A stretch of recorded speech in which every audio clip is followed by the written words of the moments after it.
Hello everyone, welcome to sleepy classes and a very good morning to all of you. तो आज के newspaper से related जितने भी न्यूज़ हैं जो कि इंपॉर्टेंट है for UPSC as well as state PSC examinations, उनको डिस्कस करेंगे। साथ में मल्टीपल चॉइस क्वेश्चंस जो कि रेलेवेंट है अगेन एग्जाम पर्सपेक्टिव से, उनको डिस्कस करेंगे फॉर द डेट ऑफ 9 सितंबर 2025। सोर्स की अगर मैं बात करूँ तो द हिंदू से ही ये सारी न्यूज़ ली गई हैं। टू बिगिन विद, सबसे पहले देख लेते हैं कि China elephant in the room at fraud Pacific Islands meet. तो अब यहाँ पर दो तीन चीजें आप समझो। एक तो पैसिफिक आइलैंड जो मीट है, ये कौन सी मीट है? PIF बोलते हैं इनको, that is Pacific islands forum, जो कि 18 ऐसे मेंबर नेशंस का ग्रुप है, ठीक है, जो कि अब पैसिफिक रीजन के अंदर पीस चाहते हैं, कोएग्जिस्टेंस चाहते हैं, उनकी डेवलपमेंट, इकोनॉमिक डेवलपमेंट ओवरऑल चाहते हैं। कोई भी एक इंटरनेशनल ऑर्गेनाइजेशन की तरह ये भी ऑपरेट करते हैं, ठीक है, बट ये 18 मेंबर्स हैं। तो अब कोई भी इंटरनेशनल ऐसी ऑर्गेनाइजेशन होती है कि उसमें अब कुछ तो मेंबर नेशंस होते हैं, कुछ फाउंडिंग मेंबर्स होते हैं, कुछ मेंबर नेशंस होते हैं, कुछ ऑब्जर्वर स्टेटस लेकर चलते हैं यहाँ पर, ठीक है। ऑब्जर्वर स्टेटस आपने वर्ड सुना होगा, या आप कह सकते हो कि जो कि अब सिर्फ और सिर्फ पार्टनर नेशंस हैं, ठीक है। अब इन दैट केस स्पेसिफिकली जो 18 मेंबर का ये जो नेशंस का इस बार का समिट या मीटिंग जो होती है वो कंडक्ट कराई जानी थी सोलोमन आइलैंड्स में, ठीक है, सोलोमन आइलैंड्स के अंदर। तो सोलोमन आइलैंड्स के केस में इस टाइम पे यहाँ पर दिक्कत क्या क्रिएट हुई कि जो सोलोमन आइलैंड्स है ना, स्पेसिफिकली वो एक क्लोज अलाय है ऑफ चाइना, ठीक है, ड्यू टू विच अब सिंस जो कि अब होस्ट नेशन होता है वो इनवाइट भेजता है किसी कंट्री को स्पेसिफिकली, तभी तो वो आते हैं ना यहाँ पर, चाहे वो ऑब्जर्वर नेशन हो या मेंबर नेशन हो। तो इन दैट केस स्पेसिफिकली जो पार्टनर नेशन की तरह यहाँ पर हमारे पास ताइवान एग्जिस्ट करता है, जो कि एक एक्टिव पार्टिसिपेंट भी रहा है। क्यों? क्योंकि जो पैसिफिक नेशन या पैसिफिक नेशंस का एक अलाय है, या पैसिफिक जो ओशन वाले रीजन है, उसके अंदर चाइना का डोमिनेंस यहाँ पर देखने को ज्यादातर मिलता है। तो उसको एक तरह से कॉम्बैट करने के लिए PIF को भी बनाया गया है ना, कि एक तरह से हमें तो पीसफुल कोएग्जिस्टेंस यहाँ पर चाहिए। बट अब ताइवान को यहाँ पर सोलोमन आइलैंड्स की तरफ से नहीं गया है इनविटेशन, जिसको अब ऑल टुगेदर जो 18 मेंबर नेशंस हैं क्या कह रहे हैं कि हम तो इसे कंडेम करते हैं, एंड बिहाइंड क्लोज डोर्स हम इसमें मीटिंग पे देखेंगे, डिसाइड करेंगे कि क्या इसके ऊपर एक्शन होना चाहिए। सिंस ताइवान जो है, अब ताइवान का मुद्दा तो चल ही रहा है ना विद चाइना। चाइना जो एनेक्स करना चाहता है ताइवान को इन एनी केस, है ना। तो ताइवान को अगर इनवाइट नहीं किया गया, that is because of Solomon islands जो है बेसिकली स्पेसिफिक अलाय या क्लोज अलाय है ऑफ चाइना, ठीक है। अभी के लिए बेसिक सी स्टोरी या कॉन्टेक्स्ट जो है आप यही चीज को समझ लीजिए, ठीक है। सो अब इससे जुड़ा सवाल हम देखते हैं। तो PIF के ऊपर थोड़ा सा डिटेल में डिस्कस करते हैं यहाँ पे। Consider the following, the Pacific Island forum was established in the year of 1965। Second, USA is a permanent nation, member nation बोल सकते हो, member nation of the PIF. Which of the statement above is or are correct? तो इसका correct answer है option number D, none of the above, ठीक है। कैसे? कि पैसिफिक आइलैंड फोरम जो है it brings together the region, कि वो एड्रेस कर सके इश्यूज एंड चैलेंजेस, फॉस्टर कर सके collaboration and cooperation in the pursuit of shared goals, जो कि 1971 में बना था। 18 मेंबर्स इसके हैं, एंड स्पेसिफिकली यहाँ पर आपको USA कहीं पर भी नजर नहीं आएगा, ठीक है। अब विजन यही है कि पैसिफिक रीजन में peace, harmony, security, social inclusion and prosperity रहे, एंड कि all Pacific people can lead free, healthy and productive lifes, ठीक है। हेडक्वार्टर्स की अगर हम बात करें कहां पर है? सूवा में, फिजी के अंदर, ठीक है। And Pacific islands forum secretariat जो है इसकी एडमिनिस्ट्रेटिव बॉडी रहती है, जो कि रिस्पॉन्सिबल क्या है, हर तरह का कोई भी डिसीजन अगर मेंबर कंट्रीज को लेना है तो वो ले सकते हैं। देन नेक्स्ट न्यूज आपकी क्या कहती है? India holds grid access to 17 gigawatt of clean energy projects. So अब इसका कॉन्टेक्स्ट यहाँ पर हमारे पास क्या है कि क्लीनर एनर्जी या रिन्यूएबल एनर्जी की तरफ शिफ्ट करना चाहते हैं। तो ऑलरेडी एग्जिस्टिंग जो अब आप कह सकते हो कि ठेके दे रखे थे, या इवन की यू कैन से कि जो अभी पास हो चुके थे प्रोजेक्ट्स, है ना, अब बट उनके ऊपर काम नहीं हो रहा था, बहुत ज्यादा ऐसे बिना रीजन की वजह से डिले होता जा रहा था, उन प्रोजेक्ट्स को यहां पर कैंसिल कर दिया गया है।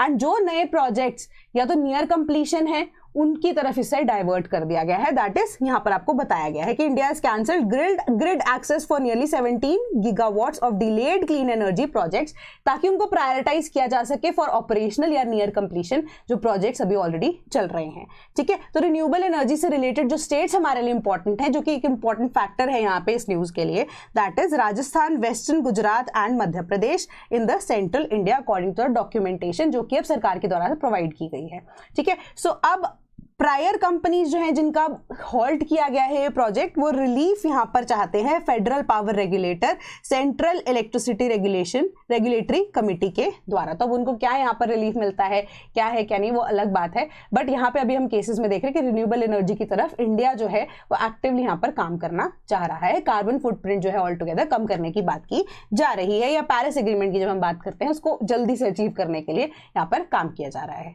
सवाल क्या है, अब स्कीम देख लेते हैं, ठीक है। Consider the following in the context of PM Surya Ghar Muft बिजली योजना। पहली स्टेटमेंट क्या कह रही है कि the scheme has an outlay of ₹75,021 crore and it is to be implemented till financial year 2026-2027। Second statement कह रही है the scheme provides for a subsidy of 30% of the solar unit cost for systems up to 2 kilowatt capacity. Which of the statements above is और are correct? Correct answer क्या बनता है इसको? Option number A, statement A ही यहां पर बोल रही है। अब आप खुद सोचो, मुफ्त बिजली योजना, एक थोड़ी सी कॉमन सेंस की एप्लीकेशन यहां पर लगाना, ठीक है। पीएम सूर्य घर मुफ्त बिजली योजना, सूर्य घर की यहां पे बात की जा रही है, दैट मींस कि यहां पर सोलर पैनलिंग या रूफटॉप पे सोलर पैनल्स को इंस्टॉल करने की बात की जा रही है, ठीक है। तो वो बिजली मुफ्त कैसे हो सकती है कि अगर इंस्टॉलेशन में सरकार यहां पर हेल्प कर रही है आपकी, बट अगर आपको वो 30% सब्सिडी प्रोवाइड कर रही है तो 70% कॉस्ट किसी भी सोलर पैनल का यहां पर किसी व्यक्ति को बेयर करना पड़ेगा। तो इन दैट सिचुएशन वो क्या करेगा, वो क्यों यहां पर एप्लीकेबिलिटी लेकर आएगा, ठीक है। सो एक कॉमन सेंस के बेसिस पे अगर हम देखें तो ये 60% के आसपास है, ठीक है। It provides for a subsidy of 60% of the solar unit cost for systems up to 2 kilowatt capacity and 40% additional system cost for the systems between 2 to 3 kilowatt capacity. तो ये सब्सिडी जो है वो कैप कर दी गई है 3 किलोवाट कैपेसिटी, ठीक है। तो यहाँ पर इंस्टॉलेशन होनी है रूफटॉप जो सोलर्स हैं जो कि लगने हैं। तो हमारे पास जो सोलर पैनल के रिगार्डिंग जितनी भी हमारे पास आप कह सकते हो कि स्कीम्स एग्जिस्ट करती हैं, जिसमें से एक स्कीम अभी आपको 2025 के प्रीलिम्स में भी पूछी गई थी, राइट। तो उसके बेसिस पे यहाँ पर आप कमेंट बॉक्स में मुझे बताना कौन सी है वो स्कीम, ठीक है। तो रूफटॉप पैनलिंग से रिलेटेड थी वो। तो उसके अकॉर्डिंगली यहाँ पर हमारे पास क्या है कि ये February 2024 के अंदर यहाँ पर पास की गई थी, रूफटॉप कैपेसिटी के एम्पावर कर सके रेजिडेंशियल हाउस को specifically to generate their own electricity. तो 75,000-2100 करोड़ जो हैं वो सैंक्शन किए गए थे इंप्लीमेंटेशन के लिए। टाइम पीरियड 2026-2027 तक का है, ठीक है। तो आपको बेसिक सी चीजें यहाँ पर बताई गई हैं एंड इन डिटेल अगर आपको ये आंसर पढ़ना है तो आप टेलीग्राम ग्रुप को फॉलो कर सकते हो, जिसका लिंक आपको डिस्क्रिप्शन बॉक्स में मिल जाएगा। देन एक सिंपल सी न्यूज यहाँ पे क्या है कि BJD BRS Akali Dal to abstain from vice presidential election. तो हमारे लिए यहाँ पे मुद्दा क्या है, हमने सिर्फ और सिर्फ वाइस प्रेसिडेंशियल इलेक्शन के ऊपर फोकस करना है, बाकी सारी न्यूज कहीं ना कहीं हमारे लिए इररिलेवेंट यहाँ पर हो जाती है, ठीक है। हमें सिर्फ वाइस प्रेसिडेंट के इलेक्शन के बारे में सब कुछ पता होना चाहिए, जो कि हम पहले से ही डिस्कस करते हुए आ रहे हैं। प्रपोजल्स एंड सेकेंडर्स कितने थे एक बार प्लीज मुझे कमेंट बॉक्स में दोबारा से बताना, है ना, कि प्रपोजल्स कितने होने चाहिए वाइस प्रेसिडेंशियल इलेक्शन के लिए एंड सेकेंडर्स कितने होने चाहिए ताकि कोई नॉमिनेशन यहाँ पर फिल कर सके, ठीक है। तो इनडायरेक्ट यहाँ पर इलेक्शन होता है, यानी कि अब प्रेसिडेंट के इलेक्शन के टाइम पे हमारे पास जो elected members of the state legislative assemblies होते हैं वो भी इसका पार्ट होते हैं। वाइस प्रेसिडेंट के इलेक्शन की बात करें तो सिर्फ और सिर्फ elected members of the parliament यहाँ पे पार्ट होते हैं। एंड थोड़ी सी एलिजिबिलिटी की बात करें तो 35 ईयर्स की एज होनी चाहिए, राज्यसभा के मेंबर के लिए एलिजिबिलिटी होनी चाहिए, ठीक है। कोई भी इनके पास यहाँ पर सीट जो है वो उसके लिए आप कह सकते हो कॉन्टेस्ट नहीं करने चाहिए, या किसी भी तरह के या आप कह सकते हो मेंबर पार्लियामेंट या मेंबर ऑफ लेजिस्लेटिव असेंबली नहीं होने चाहिए, है ना। सो ये चीजें बेसिक से रिक्वायरमेंट है, क्यों? क्योंकि हमारे पास जो वाइस प्रेसिडेंट होते हैं वो एक्स ऑफिशियो चेयरमैन होते हैं ऑफ राज्यसभा, ठीक है। सो सिमिलर तरीके से जैसे स्पीकर ऑफ लोकसभा होते हैं वो भी किसी आप कह सकते हो कि जेनरिक सा आइडिया है, कन्वेंशन का पार्ट यही कहता है कि जो फॉलो किया जाता है, कस्टम को फॉलो किया जाता है कि वो एक अनबायस्ड पोजीशन पे है। तो सिमिलर तरीके से being a vice president also आपके पास डुअल रोल आ रहा है, ex officio chairperson of Rajya Sabha भी हैं, आप वाइस प्रेसिडेंट ऑफ इंडिया भी हैं। तो आप किसी भी तरह के यहाँ पे सीट से चुनाव नहीं लड़ रहे होंगे, आप सिर्फ और सिर्फ प्रेसिडेंशियल या वाइस प्रेसिडेंशियल इलेक्शन के लिए यहाँ पर खड़े हो सकते हैं, ठीक है। तो यहाँ पे आपको यहाँ पर बेसिक सा आइडिया दिया गया है। तो अब सवाल देख लेते हैं, थोड़ा सा टफ लेवल का क्वेश्चन में भी हो सकता है, बेसिक के मीडियम लेवल का क्वेश्चन है क्योंकि बेसिक्स हम डिस्कस कर चुके हैं। पहला आपकी स्टेटमेंट क्या कह रही है, the vice president takes an oath in the name of the constitution of India.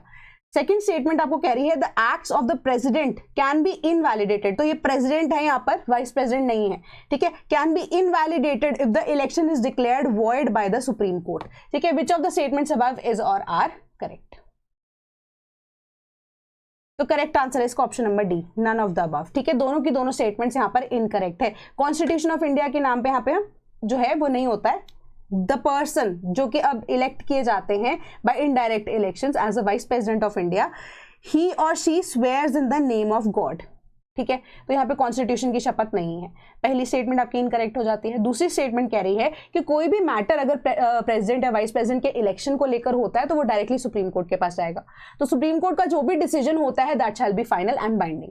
And second clause आपको आर्टिकल 71 की यही चीज बोलती है कि अगर इलेक्शन प्रेसिडेंट का या in that case vice president का भी अगर वॉइड डिक्लेयर हो जाता है सुप्रीम कोर्ट के द्वारा, इन द मीन टाइम जब तक वो प्रेसिडेंट या वाइस प्रेसिडेंट की पोजीशन होल्ड कर रहे हैं, उनके द्वारा कोई भी ऐसा एक्ट किया जाता है या परफॉर्मेंस दी जाती है which is relevant to the powers and duties of the president or the vice president of India, उनका कोई भी यहाँ पर डिसीजन सुप्रीम कोर्ट इनवैलिडेट नहीं कर सकता जस्ट बिकॉज कि उनका इलेक्शन जो है वो वॉइड डिक्लेयर हो गया है।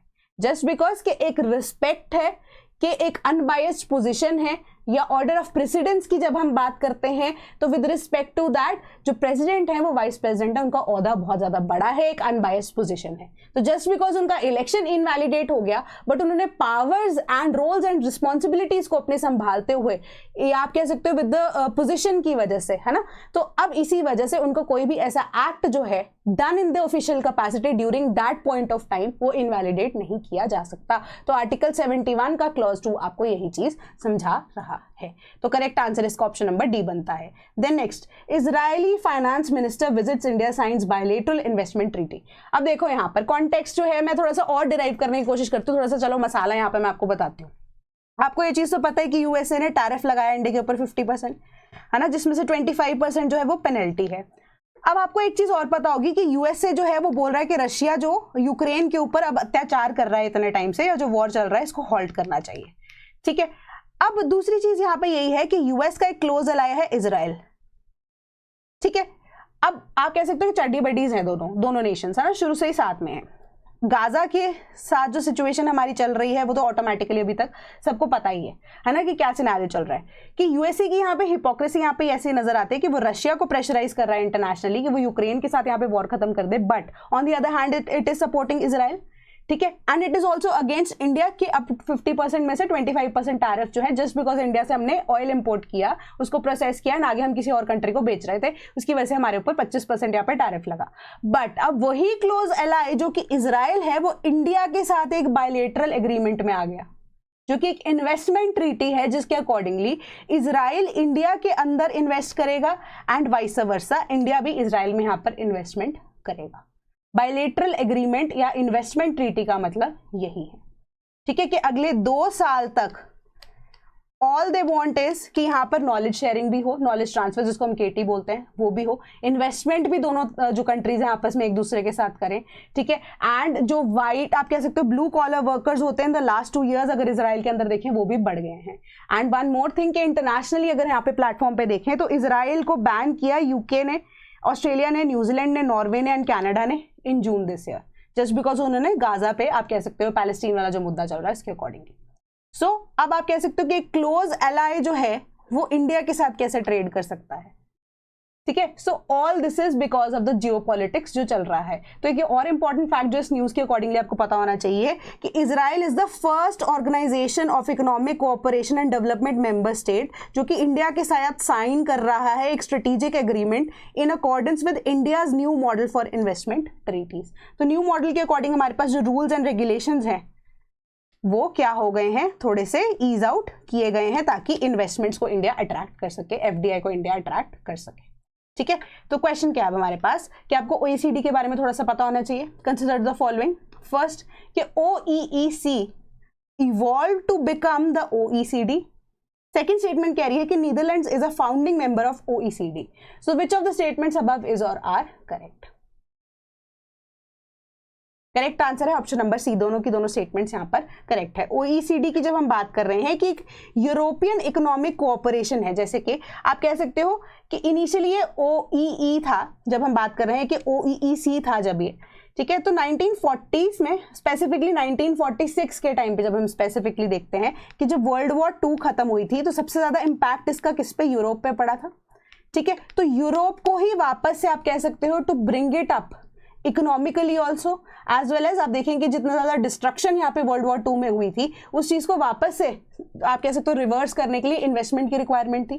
तो एक तरह से कोलैबोरेशन था ऑफ 18 या 19 मेंबर्स आप लगा लीजिए उस टाइम पे, अब तो 38 मेंबर्स हैं यहाँ पर, तो 19 मेंबर्स ओरिजिनली जो फाउंडिंग मेंबर्स थे उन्होंने बोला कि यूरोप को वापस से हम स्टैंड करेंगे।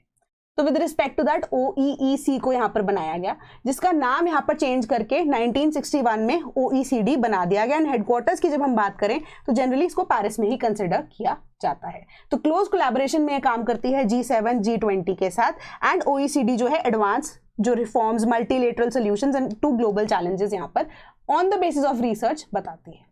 ठीक है, तो डिटेल में आंसर अब आप खुद से पढ़ सकते हो। मेंबर नेशंस अभी आपको बताए गए हैं एंड फाउंडिंग जो 19 मेंबर्स हैं यहाँ पर, उसका लिस्ट भी आपको यहाँ पर दी गई है। Then India China must counter unreasonable US tariff says Chinese ambassador. तो जियोपॉलिटिकली बहुत चीजें चेंज यहाँ पर होती हुई नजर आ रही हैं। चाइना ने अब बोला है कि इंडिया जो है वो चाइना में आके इन्वेस्ट करे, एंड चाइना भी इंडियन मार्केट को यहाँ पर एक्सप्लोर करने के लिए और ज्यादा इंटरेस्टेड है। कि जो अब USA की यहाँ पे हेजीमनी नजर आ रही है विद रिस्पेक्ट टू कि 30% टैक्सेस तो उन्होंने चाइना के ऊपर ही लगा दिए, बट जो 50% टैक्सेस जो है इंडिया के ऊपर लगाए गए हैं दैट इज इररेलेवेंट। ठीक है, उसकी रिक्वायरमेंट नहीं है। तो इस तरह का यहाँ पे इंटरनेशनल प्रेशर दिखाने की जरूरत नहीं है इंडिया के ऊपर कि China is openly supporting India with respect to that. तो आपको यही चीज यहाँ पर बताई गई है कि जो चाइनीज हैं वो इन्वेस्ट करना चाहते हैं इंडिया में, एंड इंडिया जो है उनको भी उन्होंने एक ओपन इन्विटेशन दिया कि अगर आप चाइनीज मार्केट एक्सप्लोर करना चाहते हैं तो यू कैन। ठीक है, तो एक सिंपल सी बात है कि China and India are very special stage of development and the two biggest and very important emerging economies. So हमें दबाने की यहाँ पे कोशिश की जा रही है कि हम इस तरीके से, ऐसा नहीं है कि China welcomes more Indian companies to promote their products and invest in China and also hope that India could provide a fair, just and non discriminatory business environment for Chinese enterprises. ठीक है, तो एक simple सा idea यहाँ पर यही है। सवाल क्या है अब, Which among the following is not a mountain pass connecting India and China? ठीक है, थोड़ा सा अलग लेवल का क्वेश्चन है बट सिंपल क्वेश्चन है, क्रैम करने वाला कॉन्सेप्ट है ये। ठीक है, A बमला, B पीक pass, C Karatag pass, D Chankan pass. तो इसका करेक्ट आंसर यहाँ पे बनता है option number D, that is Chankan pass. तो चंकन पास जो है वो अरुणाचल एंड म्यांमार के बीच का आप कह सकते हो एक पास है, बल्कि जब हम बमला की बात करते हैं, परपीक की बात करते हैं, काराताग पास की बात करते हैं, तो ये इंडिया और चाइना के बॉर्डर पे, इंडो चाइना बॉर्डर जिसको हम बोलते हैं, वहां पे लाई करते हैं डिफरेंट प्लेसेस। ठीक है, तो डिटेल में आप आंसर्स इसमें पढ़ लेना टेलीग्राम ग्रुप को लेकर, तो आपको ये इमेज भी यहाँ पर प्रोवाइड की गई है। Then India China the need for a border resettlement या border settlement, time and again ये थर्ड टाइम आपके पास न्यूज आई है, तो I just say give it a light reading. कुछ इंपॉर्टेंट डेट्स यहाँ पर हुई, एग्रीमेंट्स हुई, तो उसको यहाँ पर डिटेल में लिख लेना नोट्स में, जो भी आप बनाते होगे आई एम श्योर, तो उसके बारे में यहाँ पर हाईलाइट करके लिख लेना, अदरवाइज कुछ इतनी ज्यादा रिक्वायरमेंट नहीं है। Same parliamentary panel to be briefed ahead of European Union India FTA talks. ठीक है, तो पार्लियामेंट्री पैनल को यहाँ पे जिसके बेसिस पे आप कह सकते हो कि थोड़ा सा सजेशन लेने की रिक्वायरमेंट होती है ना, तो यूरोपियन यूनियन एंड इंडिया का जो फ्री ट्रेड एग्रीमेंट है उसके ऊपर यहाँ पे बात होनी है, एंड यूरोपियन यूनियन के साथ जो भी ट्रेड तो हो ही रहा है, बट अब वो फ्री ट्रेड होगा या नहीं होगा, या इंडिया के ऊपर अगेन यूरोपियन यूनियन भी सैंक्शन लगाता है या नहीं लगाता है, क्योंकि इनडायरेक्टली उन्होंने यहाँ पर जो है एक्शन यही लिया है कि जो कि उनको तेल यहाँ पर प्रोवाइड कर रहा है वो सारी नेशंस जो कि रशिया से परचेज कर रहे हैं। इंडिया उसका पार्ट डायरेक्टली अभी नहीं है, बट बाकी नेशंस जो है उनके ऊपर यहाँ पर कोशिश की जा रही है कि उनके साथ ट्रेड डायरेक्टली ना किया जाए।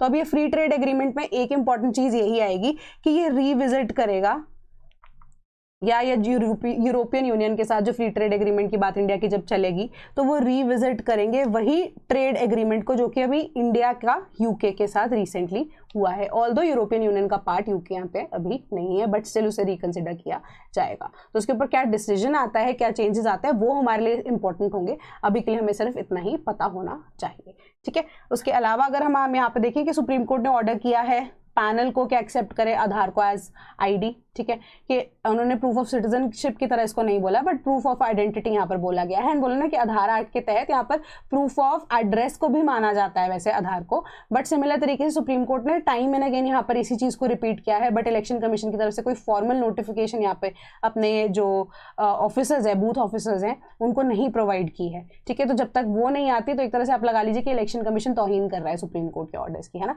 तो विद रिस्पेक्ट टू दैट ये भी आनाकानी चल रही है, फाइनल डिसीजन क्या आता है उसके ऊपर अगर कुछ रिक्वायरमेंट होगी वहां पे हम इस चीज को डिस्कस करेंगे, otherwise this information is relevant to you. ठीक है, and in case if you preparing for UPSC 2026 we have an ongoing batch, जहां पे आपको कोई भी अगर इंक्वायरी होती है तो आप हमारे टोल फ्री नंबर 1800-8903-043 पे कॉल कर सकते हैं, या sleepy.class@gmail.com पे हमें ईमेल भी कर सकते हैं। कमेंट बॉक्स आपके पास एग्जिस्ट करता ही है। Same goes for the test series. That is all from my side today. Thank you so much.